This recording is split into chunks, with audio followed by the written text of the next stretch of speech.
Hi everyone, we are the Executive National Vice President Partnership of Bill and Caroline McFarlane, and we're going to speak to you about how to communicate the Arbonne business when you're talking to somebody. Now we've got 5 big principles to share with you, and these are the same principles that we've used through the 12 years in which we've been involved with Arbonne, starting with the very first meetings we had in Glasgow in Scotland all these years ago, sharing it with all the consultants who joined us. The rules are very simple. 1, build a pyramid of communication that gets to what's in it for the person you're talking to.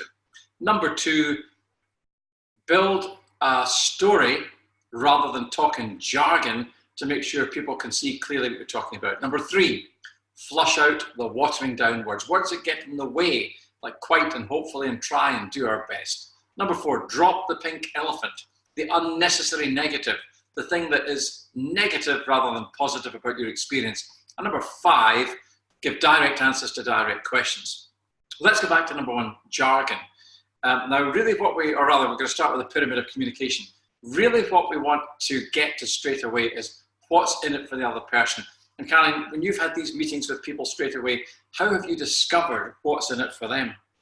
Well, the biggest thing that you can do when you're speaking to somebody about Arbonne for the first time is to listen more than you speak. And I remember when I worked in a voluntary phone line for young people, I was told, just remember you've got 2 ears and 1 mouth.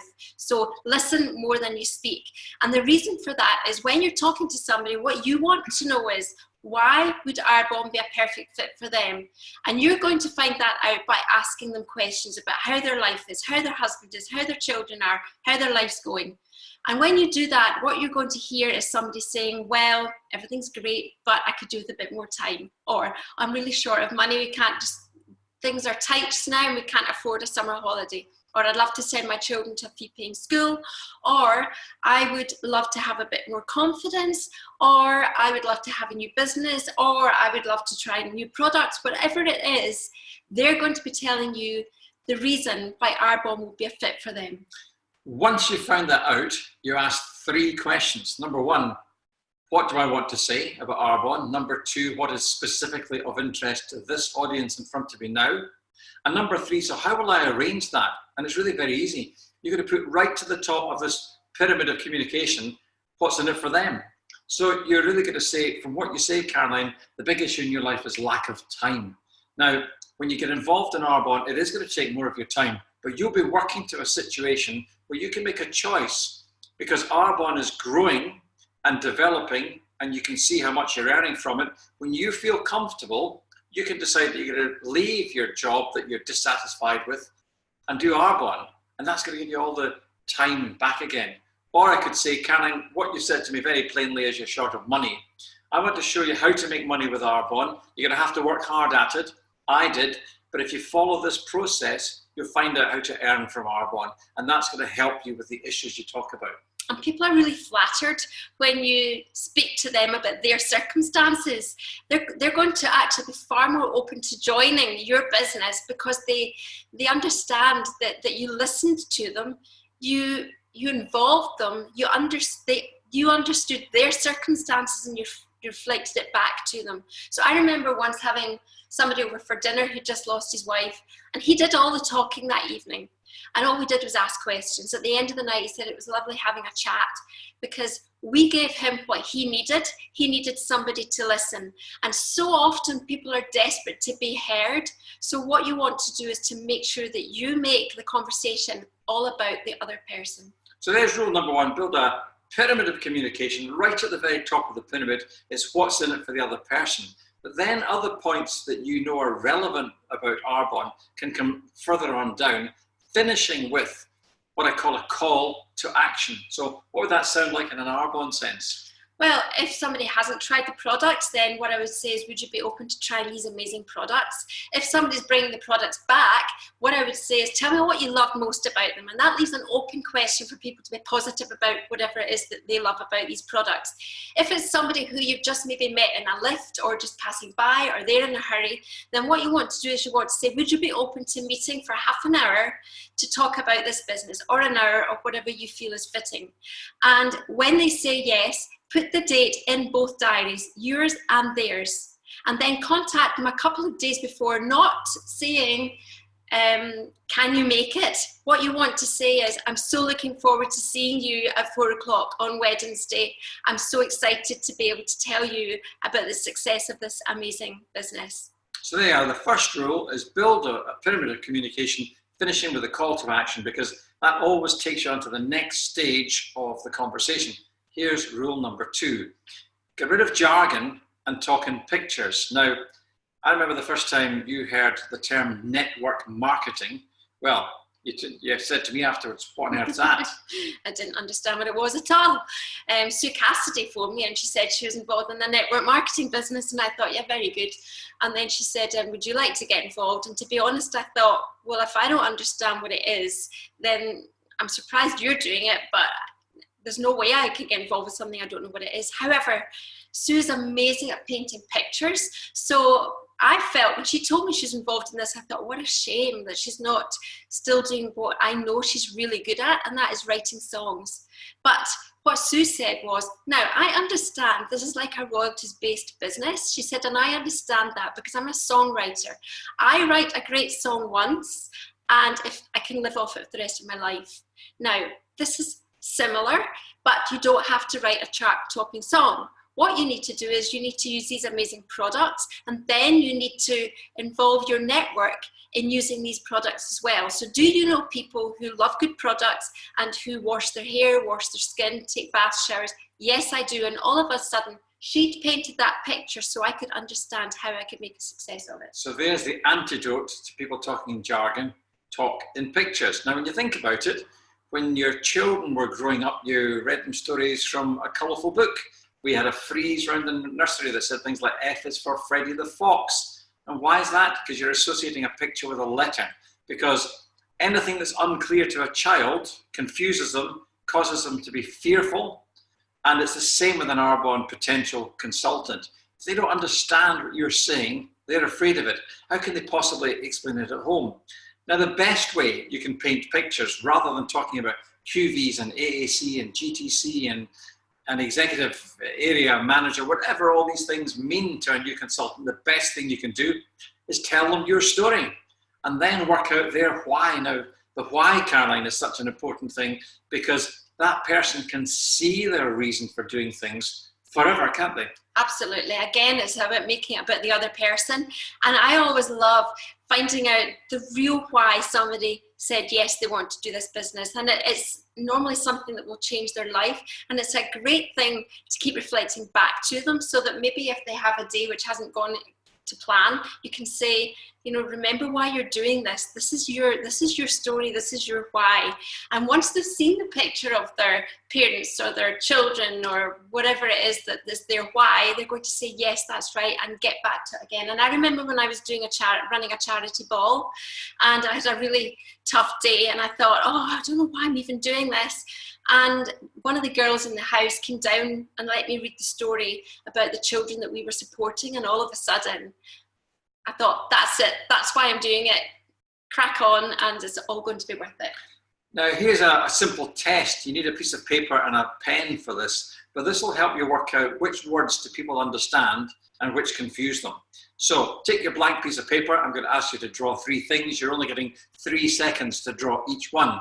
The first one is the Eiffel Tower in Paris. If you draw that in 3, 2, 1 seconds, time's up. You'll have something that looks rather similar to that kind of shape. You've seen it on television, or you've been there, you've seen it in a magazine. So I say Eiffel Tower, you can see Eiffel Tower, you draw it. Number 2, I'm going to ask you to draw any other world famous monument. 3 seconds, 2, 1, stop. Some people in Britain will have drawn Big Ben at the Houses of Parliament. In Australia, you might have drawn the Sydney Opera House or the bridge in Sydney Harbour. Or maybe if you're in Canada, you'd be drawing the CN Tower, or you could be drawing the Pyramids of Giza or the Leaning Tower of Pisa. If you've got any of these things, why are they different to each other? And the answer is, I have lost control of the conversation. I said world famous monument, and it was open to interpretation. Now, if I really want to lose the conversation, I've got to use terms like network marketing, because then people just think, I don't know what that means. and they make up their own mind as to what they think it means. And if we're unable to draw a picture, I'll give you 3, 2, 1 seconds to draw network marketing. Good. How did that work out for you? You realize you're unable to draw network marketing. It's an abstract concept. So why would we use abstract concepts to people when we want to paint really bright pictures? Yeah, and it's the bright pictures that people remember. So I remember at the very beginning of painting this picture of what my life would look like. I remember Sue Cassidy painting the picture of Maui, for instance, in Hawaii. And by the time I'd actually set foot in Maui, I felt I'd already been there, because she painted that picture so big and so bold that I believed I was right in the centre of it. Okay, let's go on to rule number 3. Flush out the watering down words.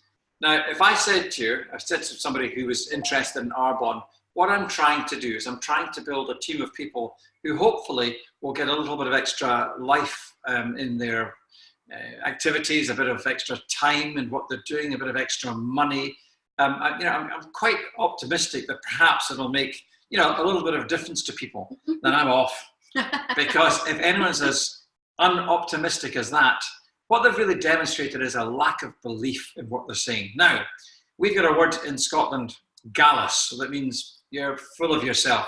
If I said Arbonne is unquestionably the best company around, it's better than anything else that exists at all, and you'd be stupid if you didn't get involved in this. I would think that person's so arrogant that I just don't want to get involved with them. So I'm going to suggest that there's a middle way, and that middle way is using what I call words, the language of leadership, words of commitment. So it sounds like this: I'm building an Arbonne team to help me get control of my life back. I believe that you would do very well in this company and in this business altogether.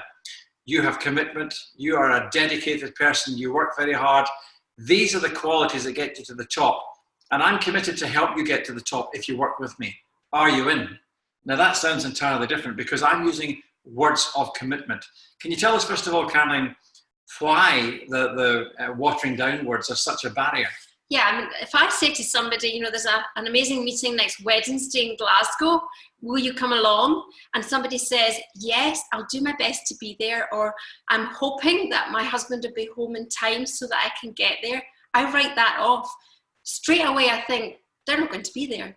Whereas if somebody says, absolutely, I'm committed to being there, I'll do what it takes, I'll see you here at 1:45 so we can get a seat in the front row, then I think, that person's committed to their business. I'm committed to supporting them to the top, because they have absolutely pledged that they're determined and committed to make a success of Arbonne. So the words we have to look out for are quite, hopefully, relatively, reasonably, fairly, I think, I'm trying, I'm doing my best. And the words that we're looking out for to use are committed, determined, I firmly believe, my clear goal. What difference does it make to people? You are instilling belief in other people. And when you start to instill belief in other people, they start to believe in themselves. We have to be the belief breathers in Arbonne, to breathe belief. It's like blowing up a lilo. Breathe belief into other people, and you can see their shoulders rise. You can see the smile back on their face again. We have to do that. Now, if we're going to do that, we have to believe in ourselves. So it's vital that we use these words and flush out the watering down words. Yeah, I remember one night when Emma, a lot of you will know Emma Sangster as an Executive National Vice President. We know her as our little girl. And we remember when one night she phoned Bill and she said, will you pick me up at the station at 9 o'clock, Dad? And Bill was watching the football and he wasn't sure whether it would be finished by 9 o'clock. So he said, I'll do my best to be there at 9. And he put the phone down, and then he thought about it and he said, that's not good enough, because she doesn't know if I'm going to be there or not. So he phoned her back and he said, Emma, I will be there at 9 o'clock. I'll be waiting at the station for you. And that changes everything, because people know that you're going to do what you said you're doing. And that was almost 20 years ago. And I'd only just begun to realize when I started working in Madrid, doing training courses over there, that the people in continental Europe speak differently from us in the UK. They have far more commitment, because the reason we use these watering down words is we fear failure. And if we project that feeling of fearing failure, then that's what other people are going to sense from us. The other reason we do it is we are worried about showing off. Now, in continental Europe, people are just more confident, frankly, in the way they go about their business. So I was able to import the language I was hearing in Madrid and Germany and France when I was doing training courses there, back to the UK, flush out the watering down words, and give our Arbonne teams the equipment to talk with more confidence. So that's rule number 3. Let's go on to number 4, and that's called drop the pink elephant. If I said to you, don't think of a bright pink elephant sitting at the foot of your staircase, or don't think of an American president sitting in his dressing gown, eating a cheeseburger, tweeting, that's, I'm afraid, the image that you're stuck with. Now let's go back to our previous rules. We said paint clear pictures, but words like don't, can't, haven't, shouldn't, they're abstract concepts, so they disappear. You're left with a picture, the wrong picture. And this can be destructive, Caroline, when someone says, for example, now just to be clear, Arbonne's not a pyramid scheme. Absolutely.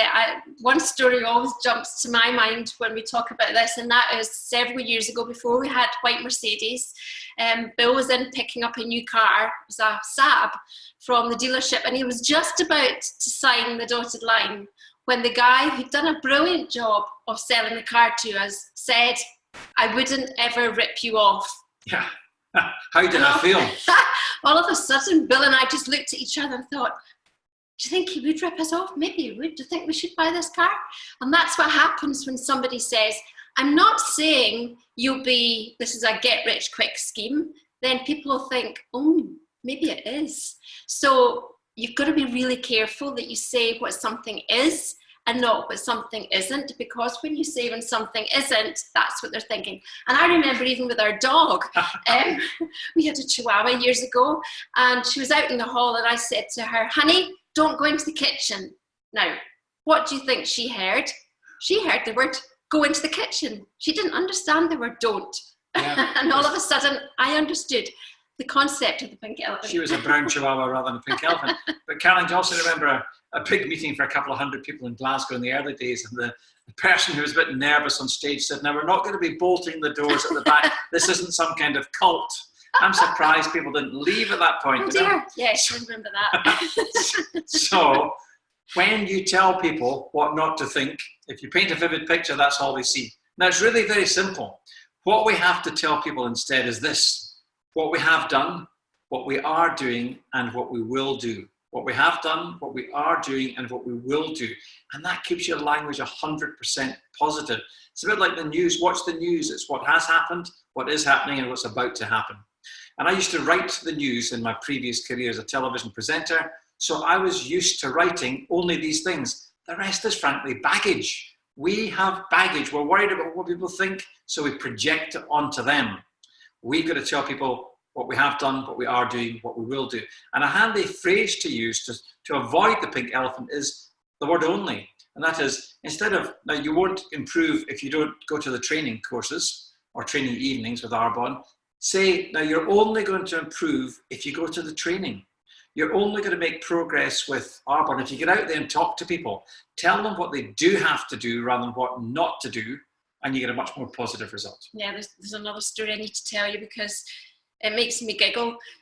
Bill was doing a media training course with somebody, and they were talking about the benefits of using positive language. And Bill picked up a pencil and he said, for instance, this pencil says, don't play on the rail lines. Mm-hmm.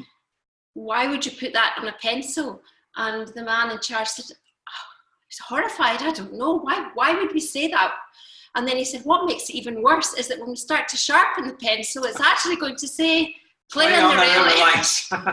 So that's why it's really important to cut out these negative words altogether. For any golfer who stood with a lake in front of them and said, don't put the ball in the water, it's only going one place. When you're out in your car or your bike and you see a pothole in the road, if you say, don't go over the pothole, you're going to break your axle or your back wheel. So focus on what you do want to happen. And remember what has happened, what is happening, what's going to happen. They're the things to focus on. So that's rule number 4, drop the pink elephant. Here's rule number 5, and that is give a direct answer to a direct question. We met somebody at a meeting the other night in Glasgow, Caroline, who was back in the Arbonne fold again years after we had a very testy meeting with her and her dad. Do you remember? Yes. She's still embarrassed about what her dad said, but her dad was great because he asked lots of direct questions. Now, when you ask a direct question, unlike with a politician, you expect to get a direct answer. And if you can give people direct answers, they have belief in what you're saying. Direct answers to me often start yes or no, or even I don't know, or sometimes it's too early to say. And there's a fifth choice here, and that is, well, I can only speak for Arbonne. Now, here's what happens. I'm going to ask Caroline some direct questions, and they're going to need an answer like that. But you'll see what Caroline's going to do is she'll answer the question using one of these words or phrases. Then she'll make a good point that she wants to make. Then she'll stop, because sometimes we talk too much. So let's do it briefly, Caroline. Okay, so did you think that you were going to make millions of pounds when you started? No, I was realistic, and I understood through the mentorship from my sponsor that it was all up to me, and that the more you put into Arbonne, the more you get out of it. But do I really know enough people to get involved? Yes, and that's exactly what I thought too. I thought I don't know enough people here. However, what I understood was it's not who you know, it's who they know as well. Exactly how many people are doing Arbonne in Scotland? That's too early to say exactly how many there are, but do you know what? It's just important. Your network is your network.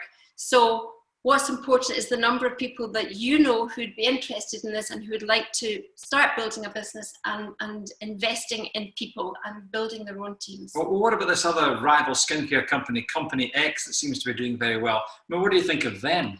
Well, I can only speak for Arbonne, and I understand that the profits in Arbonne are 20% over last year, this year. That's incredible. We've actually now just got B Corporation status, which is phenomenal. You should Google that and have a look at it and see exactly the kind of company that we are. So there's 4 direct questions, 4 direct answers. Now, it's good to start with the direct answer, as Caroline gave us, but it's better to start with the direct answer, and then what Caroline did was she went on further. She made another point, like the B Corporation. Nobody asked about that. She made the point. I'll give you a picture here. This is like bouncing once on a diving board, jumping into the deep end of the pool, and swimming to the end where it's shallow. Now you can stand up. If you just jump in with a one-word answer, you're going to sink. You're going to swim to the other end where it's safe. And the key to that is always to take it to something you want to say and stop. Now, I run training courses, and I show examples of politicians evading the question all the time. It's utterly frustrating. I just lack confidence in a politician who evades the question. We've got to answer questions directly. We've got to give confidence to people in what they're saying, and these direct answers to direct questions are vital. Do you remember what happened with, it was a friend of Emma's whose dad came along to that meeting and asked all the questions. Do you remember how he reacted after half an hour of grilling us? Yes, I do. He said, I get it now, I understand it. And he turned to his daughter and he said, I will help you and support you. And you can use my office for business meetings in Glasgow. So that was incredible. I wanted to talk about the I don't know, because when we became very friendly with the headmistress in the school where we both went to and where our children all went to, and she said that when she sat the exam, the entrance exam for 5-year-olds, and she said if they answer with I don't know, she said that's an absolute yes, you're in, because that shows a confidence, because they're admitting that they don't know something, and at the age of 5 you don't know everything. She said, but if they're confident enough to say I don't know, then that's them automatically into the school, which is incredible. And it's a really, really important one, because sometimes, especially when we're just starting, somebody asks a question that we're not very sure of. It's easier to then start saying, well, maybe I think this is the answer, and you might be going down completely the wrong road. And actually all you're doing is, when that person finds out that what you thought it was isn't actually correct, they're going to lose confidence in you knowing what you're talking about. However, if you say, I don't know the answer to that question, but I will get back to you in the next 24 hours with the proper answer, people are going to have so much more respect for you and the company. Yeah, it's all about believing in people. And I trust somebody who says I don't know, and I trust somebody who gives a direct answer to a direct question. Now let me summarize. We've talked about getting to the point with what's in it for the other person and finishing with a call to action. That's rule number 1. We talked about flushing out jargon and turning jargon into pictures, vivid stories, examples, illustrations, people who are in Arbonne already.